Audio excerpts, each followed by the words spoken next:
Tenemos en línea al doctor Fernando Baidanov, que es docente de la carrera de bioingeniería del prestigiosísimo IDVA y toda la trayectoria académica que le da la autoridad para hablar de estas cosas. Yo le hago la primera pregunta, doctor, ¿cómo le va? Miguel Wiñas, que es mi nombre. A ver, derecho viejo, ¿el autotest sirve o no sirve? Muy buena pregunta, Miguel, buen día. Buen día. Desde ya que el autotest sirve, un test de más nunca está de más, decimos claro. Nosotros. Pero la verdad, la pregunta está bien dirigida porque es, ¿quién sería un autotest? ¿No? El autotest, así como está confeccionado, no está pensado para las personas que quieran descartar que su resultado de COVID, por ejemplo, por un contacto estrecho es positivo, sino en personas que realmente tienen algún síntoma y que al momento que están atravesando el síntoma no saben si realmente es COVID u otra cosa.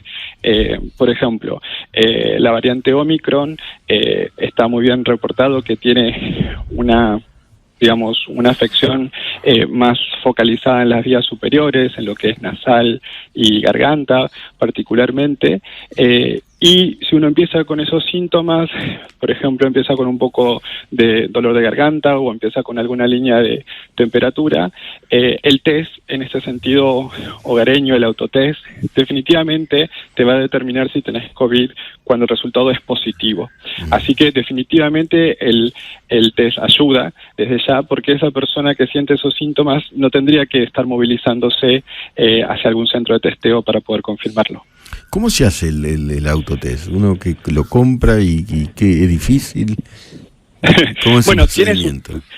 Tiene su técnica y creo que ese es el gran punto débil de crítica que se le puede hacer a este procedimiento, que lo tiene que hacer cada uno en su hogar. Pero si bien la mayoría de los test están diseñados para las tomas nasales, también pueden haber algunas de las opciones en el mercado que tengan también para poder hacer la versión con saliva.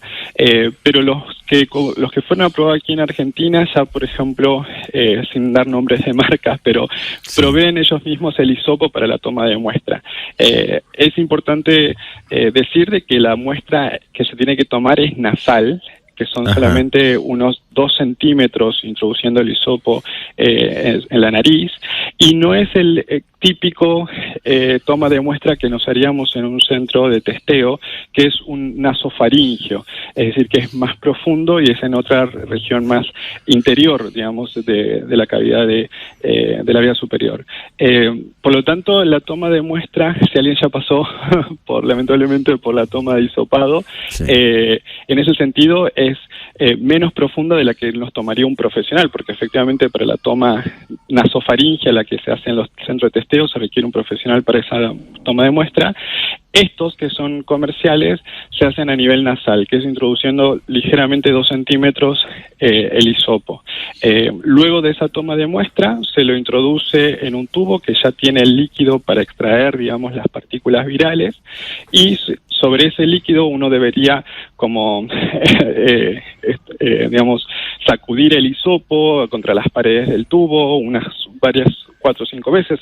La mayoría de todos estos están bien dibujados en los protocolos, en las orientaciones que dan los fabricantes en el test. Y luego directamente ese líquido tiene un capuchón en la parte inferior que uno puede sacar y por goteo lo introduce, digamos, en el orificio indicado en el cassette del test, unas 4 o 5 gotas, también dependiendo de cuál de los kits estemos hablando. Una vez que se pone esas 4 o 5 gotas, se espera 15 minutos a la visualización de las rayitas, que a particular hay solamente 2 rayas que van a poder ser visibles, una identificada con la letra T y una identificada con la letra C. La letra C, la raya de la C viene de control, esa siempre tiene que estar presente para que el test sea válido. Si esa raya de control no aparece, ese test no es válido. Y si efectivamente aparece una segunda raya en la sección de donde está la letra T, es que el test da positivo, es decir, 2 rayas da positivo. 2 rayas positivo. Y ahí no falla, si es positivo, es positivo. ¿Puede fallar? Sí. Claro. Lamentablemente sí, es decir, el test en ese sentido está pensado para identificar justamente los casos positivos.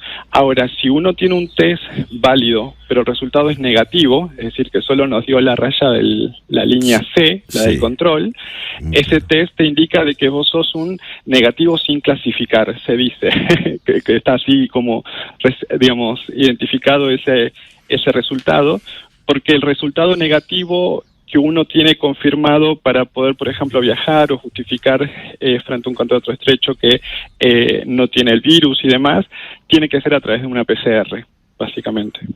Y si el autotest, ¿de qué se impregna el hisopo y de qué la PCR? ¿Cuál es la diferencia? Ambos toman muestra del virus, en ese sentido. Uno toma muestra del paciente para capturar las partículas virales. La ventaja de la PCR frente a este tipo de test que son contra el antígeno es que la PCR tiene una instancia de amplificación de la señal, de la muestra. ¿Qué pasa con el test de antígeno? El test de antígeno puede dar negativo, por ejemplo, si estamos, no por un error de la técnica, por ejemplo, pensemos que uno podría hacerlo de forma mal, este procedimiento, y el test te da negativo, entonces uno ahí también tiene que introducir que puede existir esa ventana de error técnico en cada una de las personas que lo hagan, pero también puede ser una cuestión de timing, es decir, si estamos con los primeros síntomas, pero es muy temprano el proceso de infección, o es bien tardío también el proceso de infección, puede ser que la concentración de partículas virales que tengamos en la cavidad nasal no sea lo suficiente como para ser detectada por el test de antígeno hogareño. Pero esa pequeña cantidad que no llega a ser detectada con el test hogareño, si se la amplifica a través de la técnica de PCR, que tiene mayor sensibilidad, obviamente podemos encontrar entonces que ese paciente efectivamente esté infectado. Es por eso que la técnica que se toma como válida para poder justificar que uno no lleva el virus a otro país es la técnica de PCR y no los test de antígeno.